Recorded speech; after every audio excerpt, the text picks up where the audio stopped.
Hello everybody, and this is the Monday Night Raw review.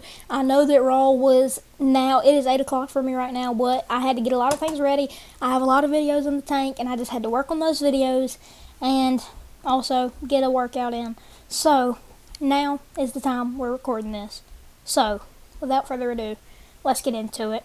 We started off with John Cena coming out, which was a pretty big surprise in my book. I thought for sure that was going to be a main event. Hold on, let me adjust the camera. There we go. But I thought for sure that was going to be the main event, so to see John come out first was great. And we saw him with the same theme song, but just with different shirt, different hat. But he's still going off the gimmick, never give up. And on his shirt it said, I think it said something about don't let hate rise or something like that. So still going with that face gimmick. But he obviously said a lot of things during this promo that was very believable, but also made it seem where whenever it is time for him to turn back face, that it ain't so impossible. But we started off the promo with John Cena just embracing the boos, which obviously was good. And then we saw Cody Rhodes come out. And oh, by the way, the chants are still even. There's still Cena sucks chants, and there is still Let's Go Cena chants. But either way, we see Cody Rhodes come out, and I thought for sure we were going to get some type of beatdown from Cody Rhodes, because people are always talking about Cody Lander and all that, but we're not seeing heel Cody yet. And as we know, Cody has way more time on his chart than John Cena does, so I think we'll still see heel Cody down the line. And ultimately, I do believe that Cody will win at WrestleMania and end up defeating John Cena, where he will be able to turn heel after this feud. But yeah, great promo. Then we see Penta defeating Ludwig Kaiser in a no-holds-barred match in a absolutely great match. We saw chairs get involved.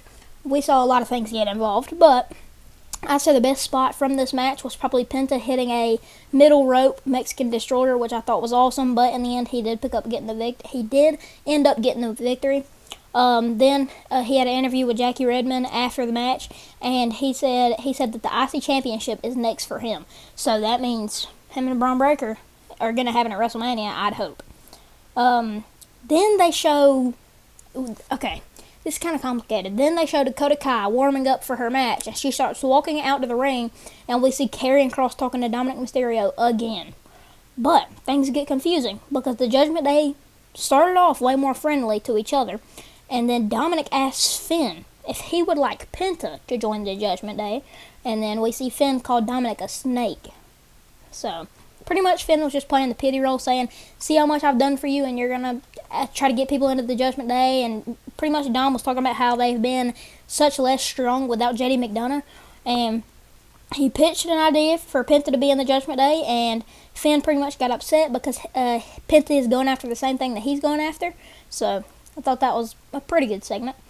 We see Rey Mysterio and Dragon Lee attack the Creeds and try to attack Chad Gable as well. I said Chad. We all know it's Chad, but it is what it is. If it turns out to be somebody else, I mean, I'd be surprised, but at this point, how they're teasing it, I wouldn't care less. We had Dakota Kai, and during this attack right here, it was Dakota Kai versus Ivy Nile, and Dakota Kai takes advantage of Ivy Nile being confused on what just happened, and she hits him with the GTK to defeat Ivy Nile. Then we see Io Sky and Bianca Belair sign the contract. And surprisingly, it turned out well, and I was kind of confused because I was like, what about Rhea and everything like that? And then we see Rhea, and she comes out and means business. She powerbombs Io onto Bianca, onto a table. And somehow the table did not break. We can see right there. But Rhea takes the contract and signs it. A little funny picture there. But then she takes it off into the locker room. We see Jey Uso defeating Gunther in a match that lasted like 10 seconds. It was pretty good. Or not 10 seconds, I'd say about 2 minutes. But yeah, pretty good match. Or not pretty good match, but it was entertaining because we obviously need Jey Uso to get that momentum. But I thought it was hilarious because Michael Cole said that it was a crossbody whenever he hit the spear, which I thought was hilarious. Then after the match, we see Gunther attempt to put Jey in a sleeper hold once again, but Jey finally gets the offense, which I did predict. And that is 2 straight weeks that I've predicted. On SmackDown, I predicted that Tiffany Stratton was going to attack Charlotte Flair, and on this, I said that Jey was going to get the offense, so it works.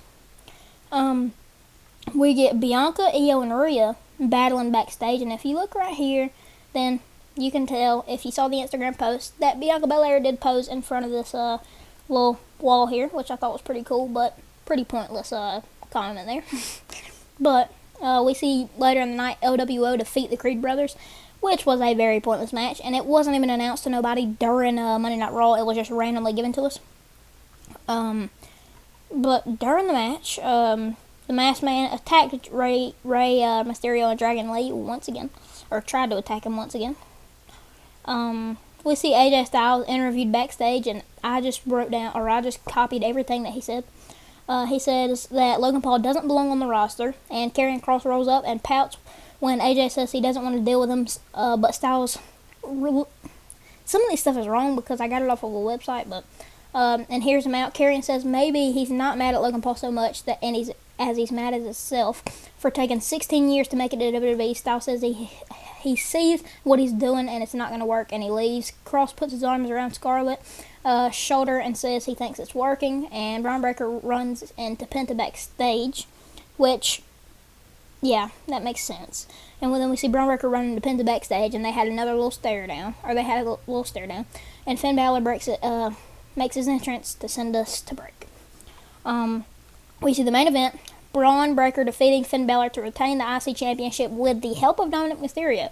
So obviously, they're still emphasizing on the fact that Finn Balor is eventually going to be kicked out of the Judgment Day, and this new member is going to step in, and I love it because it just shows the different levels that the Judgment Day have evolved from.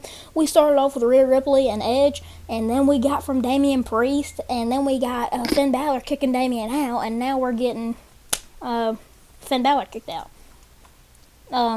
But after the match, Dominic and Carlito attacked Bron Breakker, but then Penta came to the aid of Bron Breakker, and once again, to end the show, we saw the stare down between Bron Breakker and Penta, which I thought was awesome. So, sadly, that is it. I'm pretty sure this might have been a quick video. I'm thinking like 11 minutes. But with that being said, I hope y'all enjoyed this Raw review. We have a lot of videos in the tank. And beware of some 2K videos, 2K shorts coming out. I might be doing some quiz videos, as y'all know. If y'all know who BD is, y'all know he does some quiz videos back in the day. So I might be doing some of those. But with that being said, I will see y'all boys in the next one. Deuces.